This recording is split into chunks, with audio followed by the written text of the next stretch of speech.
根据中华关野鸟学会统计，目前过境的南路鹰有8000多只。教会表示，讲到4月进前，应该拢有机会看到规定的南路鹰。另外，为了要让民众更加了解南路鹰，教会也举办市集，也有导览活动，来介绍南路鹰，也有在地生态环境。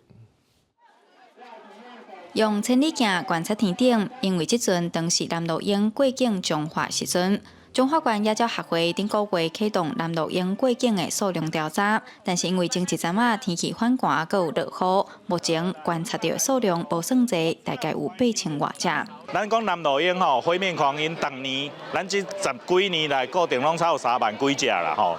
到目前为止，阮鸟仔会调查员伫个赏鹰平台调查到，到目前差不多7、8千只。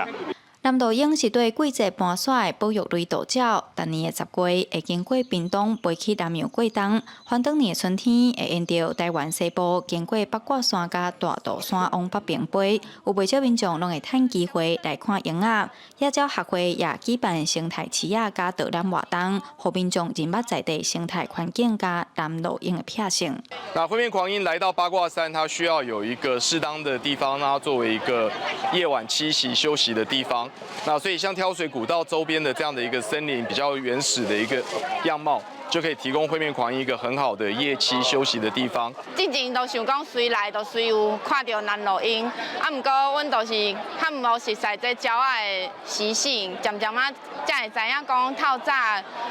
鹰仔会起鹰，下晡的时阵会落鹰。中华关野鸟学会表示，天拄拆下的时阵，南路鹰会开始地起流飞，佮有暗头南路鹰准备休困，拢是观察鹰仔的好时机。鸟仔会预估到4月底进前，应该佮有机会看到规大阵南路鹰过境的画面。记者杨淑晴，中华报道。